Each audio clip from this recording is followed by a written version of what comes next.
Perjanjian Baru, jadi ada perbedaan kelahiran Yesus antara Matius dan Lukas. Orang-orang sesat dan kaum padang gurun akan selalu berusaha mencari kesalahan Alkitab.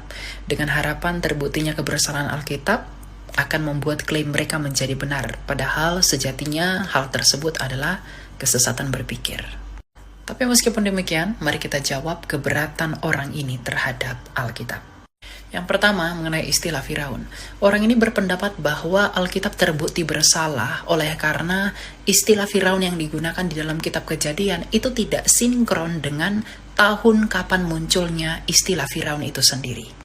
Orang ini lupa bahwa kitab Kejadian itu ditulis oleh Musa, dan penggunaan kata Firaun itu sudah dimulai sejak pertengahan milenium kedua sebelum Masehi. Artinya, Musa itu menggunakan istilah yang berlaku di zamannya, yaitu istilah Firaun, untuk mencatat kisah yang terjadi pada Abraham ketika Abraham mengunjungi Mesir dalam Kejadian 12. Jadi nggak ada yang kontradiksi, Bapak yang nggak belajar, ya. Yang kedua, beliau mengatakan bahwa Alkitab gagal atau error dalam sejarah karena Alkitab sendiri memberikan kesaksian yang berbeda atau bertentangan mengenai kapan Yesus lahir. Di mana Matius mengatakan bahwa Yesus sudah lahir sebelum Raja Herodes Agung wafat pada tahun 6 sebelum Masehi. Tetapi Lukas mencatat bahwa Yesus lahir ketika Kirenius melakukan sensus yang menurut sejarawan Josephus Flavius itu terjadi pada tahun 6 Masehi. Jadi mana yang benar? Yesus lahir pada tahun 6 Masehi atau 6 sebelum Masehi?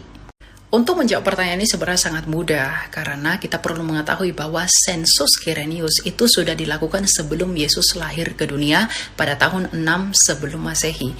Karena Kirenius merupakan nama konsul di Roma pada tahun 12 sebelum Masehi.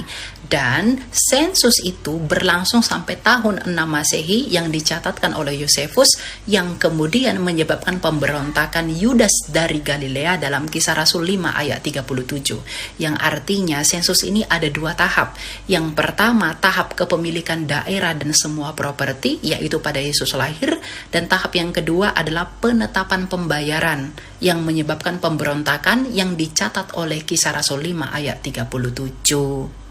Dan hal ini didukung oleh penemuan prasasti Romawi kuno yang disebut dengan Lapis Tiburtinus, di mana prasasti ini mengatakan bahwa ketika gubernur Syria yaitu Kirenius duduk di kedutaan Syria, ia memangku jabatannya itu untuk yang kedua kalinya, yang disebut dengan Latin Iterum. Jadi sensus itu memang dilakukan dengan proses yang begitu lama dan dilakukan dalam dua tahap.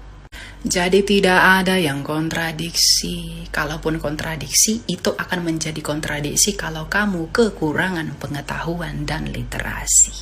Begitu.